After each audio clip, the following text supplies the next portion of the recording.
MME ടോക്കിലേക്ക് സ്വാഗതം.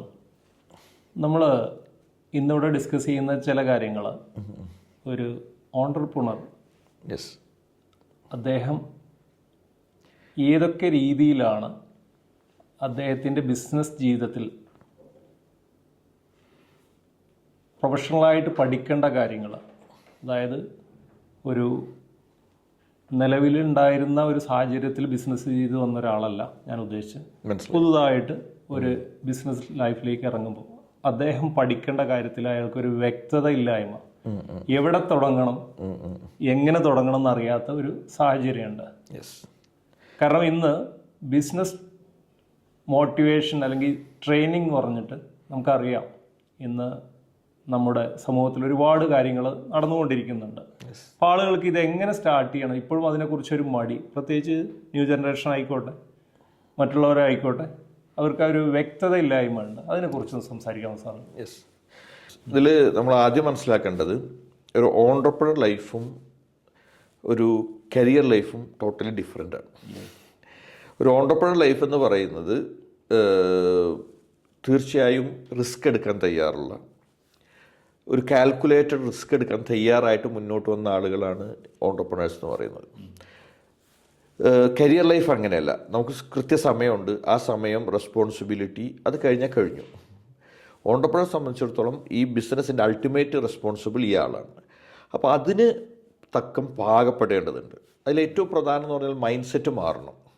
5 മണിക്ക് ജോലി കഴിഞ്ഞ് വീട്ടിലേക്ക് പോകാം എന്നൊക്കെയുള്ള ആ ഒരു മൈൻഡ് സെറ്റൊക്കെ മാറിയിട്ട് ബിസിനസ്സിനെ എപ്പോഴും നമ്മൾ എംബറൈസ് ചെയ്ത് നമ്മൾ ചേർത്ത് പിടിച്ച് കൂടെ കൊണ്ടുപോകേണ്ട ഒരു സാധനമാണ്. അപ്പോൾ ഇത് ആദ്യം മനസ്സിലാക്കണം. ഇത് മനസ്സിലാക്കി നമ്മളൊരു ബിസിനസ്സിനെ ഡെവലപ്പ് ചെയ്ത് കൊണ്ടുവന്ന് ആ ബിസിനസ് ഒരു നല്ലൊരു ലെവലിലേക്ക് വന്നു കഴിഞ്ഞാൽ നമുക്ക് ഈ റെസ്പോൺസിബിലിറ്റിയെ കുറയ്ക്കാനും റെസ്പോൺസിബിലിറ്റി ഹാൻഡ് ഓവർ ചെയ്യാനും അതുപോലെ തന്നെ ഒരു ഫ്രീഡം ബിസിനസ്സിലേക്ക് മാറാനൊക്കെ കഴിയും. പക്ഷേ ഫസ്റ്റത്തെ ഈ സ്റ്റെപ്പിനെ കുറിച്ച് കൃത്യമായിട്ട് അവയർനെസ് വേണം. ഞാൻ ഇങ്ങനെ പറയാനുള്ള കാരണം എന്താ വെച്ചാൽ 85% ബിസിനസ്സുകളും ഈ ഫസ്റ്റ് സ്റ്റെപ്പിലാണ് പരാജയപ്പെടുന്നത്. ഈ ഫസ്റ്റ് സ്റ്റെപ്പ് കവർ ചെയ്ത് കഴിഞ്ഞാൽ പിന്നെ അവർക്ക് ഫ്രീഡം ബിസിനസ്സിലേക്ക് പോവാം. ഇപ്പോൾ ഞാൻ പല പുതിയ ഓൺട്രപ്രണേഴ്സ് സംസാരിക്കുമ്പോൾ അവർക്ക് ബിസിനസ് തുടങ്ങി ഫസ്റ്റ് കൊല്ലം തന്നെ ഈ ഫ്രീഡം വേണം. ഇറ്റ്സ് ഇമ്പോസിബിളാണ്. കാരണം ഇത് നമ്മളൊരു കുട്ടിയെ വളർത്തിയെടുക്കുന്നത് പോലെ സിസ്റ്റമാറ്റിക്കായിട്ട് വളർത്തിയെടുക്കണം. ഈ സമയത്ത് തന്നെ കുറച്ചുകൂടി ഇതിന് ഫാസ്റ്റ് ആക്കാനുള്ള മാർഗം എന്ന് പറയുന്നത് പ്രോപ്പറായിട്ടുള്ള ബിസിനസ് ട്രെയിനിങ്ങുകളിലൂടെ അതിൻ്റെ മെത്തേഡുകൾ പഠിച്ച് മുന്നോട്ട് പോവുകയാണെങ്കിൽ ഇത് കുറച്ചുകൂടെ ഫാസ്റ്റ് ആക്കാൻ കഴിയും. ഇതിലേറ്റവും പ്രധാനം എന്താണെന്ന് വെച്ച് കഴിഞ്ഞാൽ 80% മൈൻഡ് സെറ്റാണ് ഒരു ബിസിനസ്സിൻ്റെ സക്സസ്. പിന്നെ വരുന്ന 15% marketing and other activities, strategy, system ഒക്കെ വരുന്നത്. 5% റിയൽ ബിസിനസ് വരുന്നത്. അപ്പോൾ ഈ 80% ഡെവലപ്പ് ചെയ്യുക എന്നുള്ളതായിരിക്കണം ഈ കടന്നു വരുന്ന ആളുകളുടെ മെയിൻ ഫോക്കസ്. ഈ 80% അവർക്ക് ഡെലിഗേറ്റ് ചെയ്യാൻ പറ്റില്ല. ഈ 20% അവർക്ക് പ്രോപ്പറായിട്ട് ഡെലിഗേറ്റ് ചെയ്താൽ അവർക്ക് ഫ്രീഡം കിട്ടും. പക്ഷേ ഈ 80% ഫ്രീഡം ഉണ്ടാക്കിയെടുക്കുക എന്നുള്ളതാണ് ഏറ്റവും പ്രധാനം. അപ്പോൾ സക്സസ്ഫുൾ ആയിട്ടുള്ള ബിസിനസ്സുകാരുടെ പ്രത്യേകത എന്ന് പറയുന്നത് അവർ ഈ 80% അവർ ഫ്രീഡം ഉണ്ടാക്കി എന്നുള്ളതാണ്.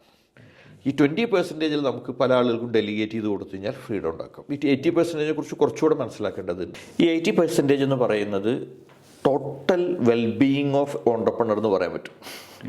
കാരണം അദ്ദേഹത്തിൻ്റെ മൈൻഡ് സെറ്റ്, ആ മൈൻഡ് സെറ്റിനെ സ്വാധീനിക്കുന്ന കുറേ കാര്യങ്ങൾ, ഇതെല്ലാം തന്നെ ബിസിനസ്സിനെ എഫക്റ്റ് ചെയ്യും. ഇപ്പോൾ ഉദാഹരണം, ഒരു ഓൺട്രപ്രണറുടെ വീട്ടിലൊരു കലാപം ഉണ്ടായി കഴിഞ്ഞാൽ അത് ഡയറക്റ്റ്ലി ബിസിനസ്സിനെ എഫക്റ്റ് ചെയ്യും. തീർച്ചയായിട്ടും. അദ്ദേഹത്തിൻ്റെ ഹെൽത്തിനൊരു പ്രോബ്ലം ഉണ്ടായി കഴിഞ്ഞാൽ അത് ഡയറക്റ്റ്ലി ബിസിനസ്സിനെ എഫക്റ്റ് ചെയ്യും. അതുപോലെ തന്നെ അദ്ദേഹത്തിൻ്റെ ചിന്താഗതിയിലുണ്ടാകുന്ന മാറ്റങ്ങൾ, ഇതെല്ലാം എഫക്റ്റ് ചെയ്യും. മൂഡ് എഫക്റ്റ് ചെയ്യും. അപ്പോൾ അതുകൊണ്ട് തന്നെ ഒരു ബിസിനസ്സിനെ സംബന്ധിച്ചിടത്തോളം ഓൺട്രപ്രണർ പവർഫുള്ളായിരിക്കുക, ശക്തനായിരിക്കുക എന്നുള്ളതാണ് ബിസിനസ്സിൻ്റെ ഏറ്റവും വലിയ വിജയം. സാധാരണ ഞാൻ പറയാറുള്ളൊരു കാര്യം, നിങ്ങളുടെ പ്രൊഡക്റ്റോ മാർക്കറ്റിൻ്റെ ഇപ്പോഴത്തെ സാഹചര്യമോ ഒന്നുമല്ല നിങ്ങളുടെ ബിസിനസ്സിൻ്റെ വിജയത്തിൻ്റെ അടിസ്ഥാനം. നിങ്ങളുടെ വിജയത്തിൻ്റെ അടിസ്ഥാനം നിങ്ങളുടെ മൈൻഡ് സെറ്റാണെന്ന് ഞാൻ ഓൺട്രപ്രണേഴ്സിനോട് എപ്പോഴും പറയാറുണ്ട്. അപ്പോൾ ഈ മൈൻഡ് സെറ്റിനെ ഡെവലപ്പ് ചെയ്യുക എന്നുള്ളത് വളരെ ഇമ്പോർട്ടൻ്റ് ആണ്. അതായത് നമ്മൾ പറഞ്ഞു വരുന്നത്, ഒരു പ്രൊഡക്റ്റ് എന്നുള്ളത് ശരിക്കും 20% മൈൻഡ് സെറ്റ് ആണ് 80% വേണ്ടത്. യെസ്. ഇതിൽ തന്നെ ഈ 20%-ൽ 15% നമ്മൾ ആ പ്രൊഡക്റ്റിനെ കുറിച്ച് എന്ത് പറയുന്നു എന്നുള്ളതാണ്. 5% ആണ് ശരിക്കും പ്രൊഡക്റ്റിൻ്റെ ഒരു പാർട്ട് വിജയത്തിൽ. ഇപ്പോൾ നല്ല ഒരു പ്രൊഡക്റ്റ് ഉണ്ട് എങ്കിൽ നല്ല പ്രൊഡക്റ്റ് ഉണ്ട് ഇല്ല എന്നതിനേക്കാൾ ഉപരി നല്ലൊരു പ്രൊഡക്റ്റാണ് എന്ന് നമുക്ക് തോന്നിക്കഴിഞ്ഞാൽ അതിൻ്റെ 50% നമ്മുടെ ടോക്ക് എന്ന് പറയുന്നത് ടോട്ടൽ ഡിഫറെൻ്റ് ആയിരിക്കും. അതെ, മനസ്സിലായല്ലോ. അപ്പോൾ അതുകൊണ്ട് തന്നെ ഇത് കണക്റ്റഡ് ആണ്. പക്ഷേ ഏറ്റവും പ്രധാനം ഈ 80% നമുക്ക് ഡെവലപ്പ് ചെയ്യാൻ പറ്റണം. ഇപ്പോൾ നമ്മൾ ഒരു ഓൺട്രപ്രണർ ഒരു പോസിറ്റീവ് മൈൻഡ് സെറ്റുള്ള വളരെ സ്ട്രെങ്ത് ഉള്ള എനർജി ഉള്ള ഒരാളാണ് നോക്കുക. അയാളെ സംബന്ധിച്ചിടത്തോളം ആ പ്രൊഡക്റ്റിനെ അയാൾ റിനോവേറ്റ് ചെയ്യും. ആ പ്രൊഡക്റ്റിന് എന്തെങ്കിലും പ്രോബ്ലം ഉണ്ടെങ്കിൽ അതിനെ മാറ്റും. അതല്ലെങ്കിൽ അതിനേക്കാൾ മാർക്കറ്റുള്ള മറ്റൊരു പ്രൊഡക്റ്റിനെ കണ്ടെത്തും. ഇതിനെല്ലാം ഇദ്ദേഹത്തിന് കഴിയും. അപ്പോൾ ടോട്ടൽ ബിസിനസ്സിനെ എഫക്റ്റ് ചെയ്യില്ല. ഈ 20% വരുന്ന ചേഞ്ചസ് ഒന്നും ഈ ഓൺട്രപ്രണർ സ്ട്രോങ് ആണെങ്കിൽ എഫക്റ്റ് ചെയ്യില്ല എന്നുള്ളതാണ്. ഇതാണ് ഇതിൻ്റെ ഏറ്റവും പ്രധാനപ്പെട്ട ഒരു കാര്യം. പക്ഷേ ടോട്ടലി എനിക്ക് കാണാൻ കഴിയുന്ന, ഞാൻ സംസാരിക്കുന്ന എല്ലാവരും ഈ 20%-ലാണ് ഫോക്കസ് ചെയ്തിരിക്കുന്നത്. ഇനി അവർ ഡെവലപ്പ് ചെയ്യുന്നതും ഈ 15%-നെയാണ് ഡെവലപ്പ് ചെയ്യുന്നത്. ഇപ്പോൾ ബിസിനസ് ട്രെയിനിങ്ങിലൂടെ നടക്കുന്നത് ഈ 50%-നെ ഡെവലപ്പ് ചെയ്യാണ്. പക്ഷേ അവിടെയും ഈ ഓൺട്രപ്രണറുടെ വെൽബീയിങ്, അദ്ദേഹത്തിൻ്റെ ഒരു സ്ട്രെങ്ത്, എനർജി, വൈബ്സ് എന്ന് പറയുന്നതിനെ ഡെവലപ്പ് ചെയ്യേണ്ടതുണ്ട്. അപ്പോൾ മാത്രമാണ് ഈ ഡെവലപ്പ് ചെയ്ത 20% പോലും പ്രോപ്പറായിട്ട് വർക്ക് ചെയ്യുക. അപ്പോൾ നമുക്ക് സഡൻലി ബിസിനസ് തകർന്നു പോകുന്നു, അതല്ലെങ്കിൽ പിന്നെ എന്തെങ്കിലും ചില പാർട്ട്നേഴ്സിൻ്റെ ഇഷ്യൂ കൊണ്ട് ഒരു ബിസിനസ് തളർന്നു പോകുന്നു എന്ന് പറഞ്ഞാൽ അതിൻ്റെ അർത്ഥം ഈ 80% വീക്കാണെന്നുള്ളതാണ്. അതെ അതെ. ഇപ്പോൾ UAE സംബന്ധിച്ചിടത്തോളം മിക്ക ബിസിനസ്സുകളുടെയും തകർച്ച പാർട്ട്നേഴ്സിൻ്റെ ഇഷ്യൂ ആണ്. പാർട്ട്നേഴ്സിൻ്റെ ഇഷ്യൂ എന്ന് മാത്രമല്ല, ഇപ്പോൾ ഞാനിതിനെക്കുറിച്ച് പഠിച്ചപ്പോൾ എനിക്ക് മനസ്സിലായിട്ടുള്ളൊരു പ്രധാനപ്പെട്ട കാര്യം എന്ന് പറയുന്നത്, അതായത് ബിസിനസ് തുടങ്ങുന്നു, ബിസിനസ് തുടങ്ങണമെന്നുള്ള അതിയായ ആഗ്രഹം കൊണ്ട് നമുക്ക് പണം വേണം, ബിസിനസ് ഇൻവെസ്റ്റ് ചെയ്യാൻ പണം വേണം. അപ്പോൾ ഇദ്ദേഹത്തിൻ്റെ അടുത്ത് ഒരു 20% പിന്നെ ഇൻവെസ്റ്റ്മെൻ്റ് ഉണ്ടെങ്കിൽ 80% വേറെ ആളുകളിൽ നിന്ന് കണ്ടെത്തണം. ഈ 80% കണ്ടെത്താൻ നടക്കാത്ത ഓഫറുകളും അതല്ലെങ്കിൽ അവരെ അട്രാക്റ്റ് ചെയ്യാൻ വേണ്ടിയിട്ട് വളരെ ബുദ്ധിമുട്ടി നടപ്പിലാക്കാൻ പറ്റുന്ന ഓഫറുകൾ നൽകുകയാണ്.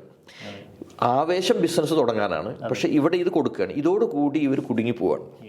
പിന്നെ ആ ബിസിനസ്സിനെ വളർന്നു വരുമ്പോൾ സ്വാഭാവികമായിട്ടും ഒരു 5 years ഒരു ബ്രീത്തിങ് പീരീഡ് തന്നെയാണ് നല്ലൊരു ബിസിനസ്. ഒരു ലോങ് ടൈം ബിസിനസ് ആണെങ്കിൽ ഒരു 5 years എന്ന് പറയുന്നത് അതിൻ്റെ ഡെവലപ്പിംഗ് പീരീഡാണ്.